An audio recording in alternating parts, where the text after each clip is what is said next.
How can you test whether something's true when you can't find a single piece of evidence that's inconsistent with it being false?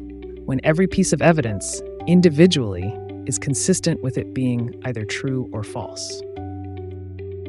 The answer is size.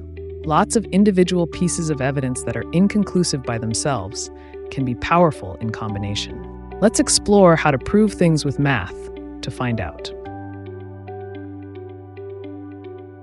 In our last episode in this series, we learned that you can't be confident that something is true unless you have evidence that's inconsistent with it being false.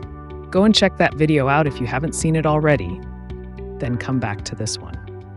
In that video, we imagined that someone had made a claim that the only way to keep employees in an office job from resigning after a year were to celebrate their birthdays with cake. We saw that finding one office somewhere that didn't have cake on people's birthday and where someone had worked there longer than a year would disprove the claim. But what if the claim were true? How would we ever find that out? No one piece of evidence will tell us. An office with birthday cake and people not resigning after a year is equally consistent with the claim being true or false. But so is an office without birthday cake, where nobody has worked there longer than a year. They all might have resigned for other reasons, unrelated to cake. What if all the offices that you know of that didn't hand out birthday cake had nobody who'd worked there for more than a year? Wouldn't that be a reason to think that the birthday cake claim is true? The answer is, it depends. Maybe so many offices give out birthday cake that the few that don't could easily have nobody working there for over a year by chance. Or maybe the reason that these offices don't have birthday cake is also the reason that nobody's worked there longer than a year, unrelated to the cake itself. Maybe the bosses are very mean, for example.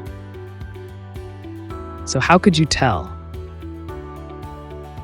What you have to do is take a large sample of offices without birthday cake and with birthday cake. Make sure that they're as alike as possible, apart from the birthday cake, to rule out things like mean bosses skewing the result. We call things like that confounding factors. You can then use math to work out how likely that it is that a person in the office with birthday cake will resign in less than a year. Then you could work out how likely it would be for all the offices in the sample without the birthday cake to have everyone resign in less than a year if it weren't for the lack of cake. In other words, you can work out how likely it is that you'd see the evidence that you'd collected if the birthday cake claim were false. This is called the p-value. If the p-value is really low, it can mean that it's unlikely that the negation of the claim is true.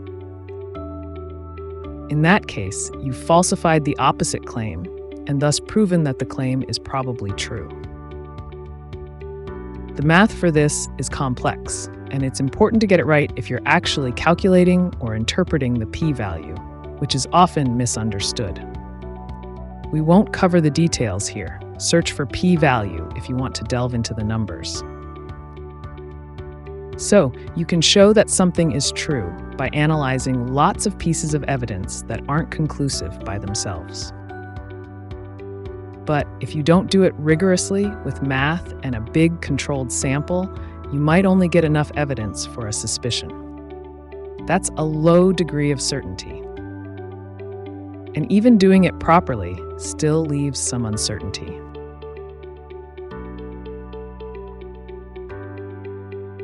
As we've seen in our video about reasoning about uncertainty, what decisions you should take about a claim depends on how likely that it is to be true and how bad that it would be if it were to be false, but you acted as if it were true.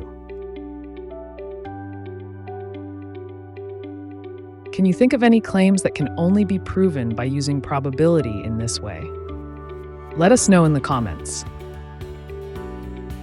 If you liked this video, click the like button, check out our other videos on critical thinking and liberal values, and don't forget to subscribe for more videos like this one.